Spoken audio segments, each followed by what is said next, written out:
The beginning of 804 is a chance for the characters in the show to say goodbye. We really wanted to show just how many people fell defending Winterfell and defending the living. Thousands of them are on these massive pyres. The feast scene was a very different tone than the scene in the first episode of the series.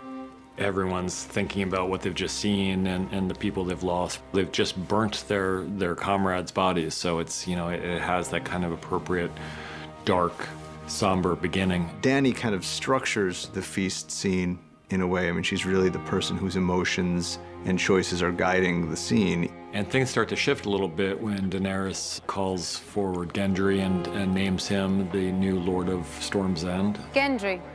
It's almost like, as the queen, she's giving people permission to celebrate what they've done. Things start to relax a little bit. These people did survive, and they won. They emerged victorious. And so what started as a very funereal scene gradually starts to shift into more of a party atmosphere as people get drunker and drunker.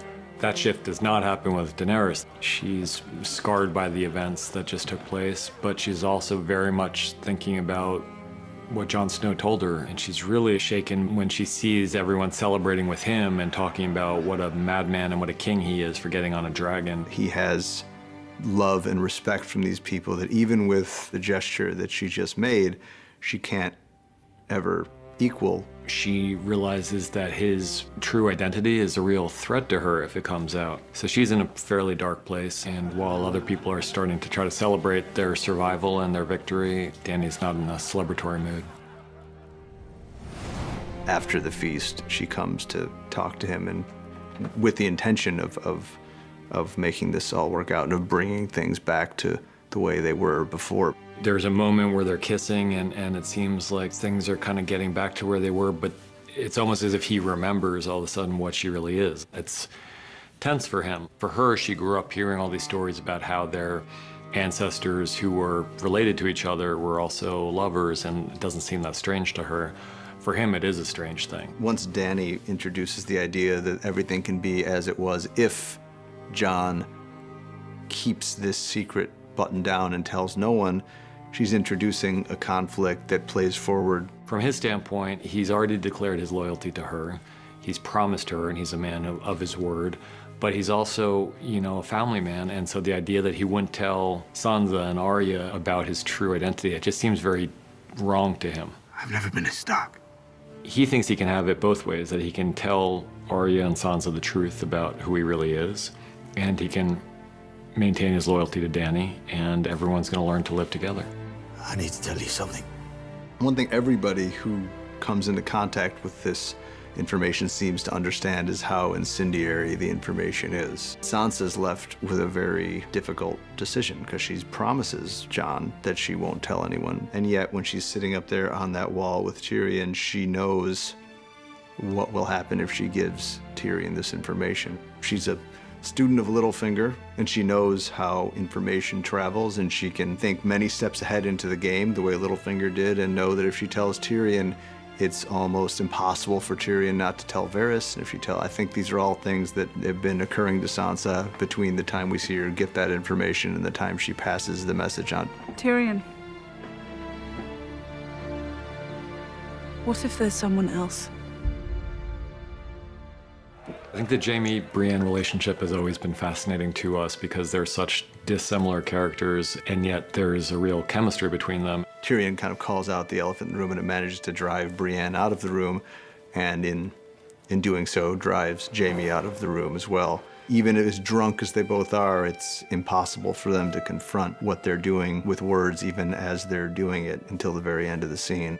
The vulnerability that they show runs very counter to who they are as people. I do believe that when Jaime decides to stay behind with Brienne, it's a choice that he makes with every intention of seeing it through. When he hears what Cersei's done, I think that's the turning point for him. At that point, Jaime really has to take a really long, uncomfortable look at who he really is.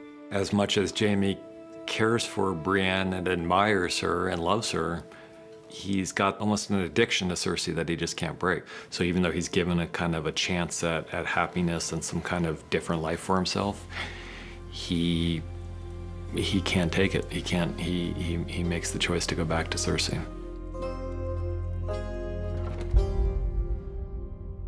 Part of the story here is that while we've been concentrating on Winterfell and the fight against the Army of the Dead, Dany's other enemies have not been just sitting still. They've been planning for the final battle. We saw in season 7 that Qyburn had invented this giant dragon-killing scorpion, and it didn't quite work. Qyburn went back to the drawing board and he made even larger, more powerful scorpions. Dozens of them are now lining the walls of King's Landing, and dozens more are mounted on the decks of the Iron Fleet.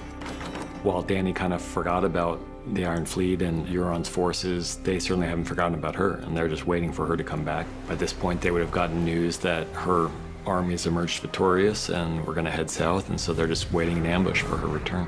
In some ways, the most important thing that happens to Daenerys in 4 is the death of her second dragon. Now she's got one dragon, and that dragon presumably is just as vulnerable as Rhaegal was. So there's the mourning of a child, which is very real to her. And then their best friend is taken.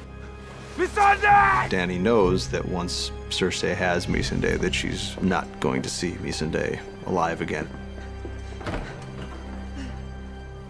This is a moment for Cersei where she has a chance to maybe to flee and get away if she surrenders, but that's, I think anyone who knows Cersei knows she's not going to make that choice. Her feeling is, if I give up the throne, I'm dead. And so my only chance now is to win. And that's what she says to Ned Stark in season 1. When you play the Game of Thrones, you win or you die. Dany is this young queen coming to try to usurp her, and Cersei's not going to give up the throne that easily. She's captured an enemy, and this is how Cersei deals with enemies. Tyrion's perspective is, you know, while we have these various wars for supremacy and everything, let's not forget about the people who are going to suffer the most from it. He can envision what will happen in King's Landing if these two armies clash and dragons are involved, and it's an obvious catastrophe. She feels like the odds are actually pretty good for her at this point, and she's willing to roll the dice. I think for Cersei, the only good prisoner is a dead prisoner. She's really back where she was at the very beginning. Emotionally, she's alone in the world, and she can't really trust anybody. People have underestimated Dany's strength many times before, and no one's really done very well underestimating her strength. Unlike then, she's extremely powerful, and unlike then, she's filled with a rage that's aimed at one person specifically. I think what's probably echoing in Dany's head in those final moments would be Missandei's final words. Dracarys is clearly meant for Dany. Missandei knows that her life is over, and she's saying, you know, light them up.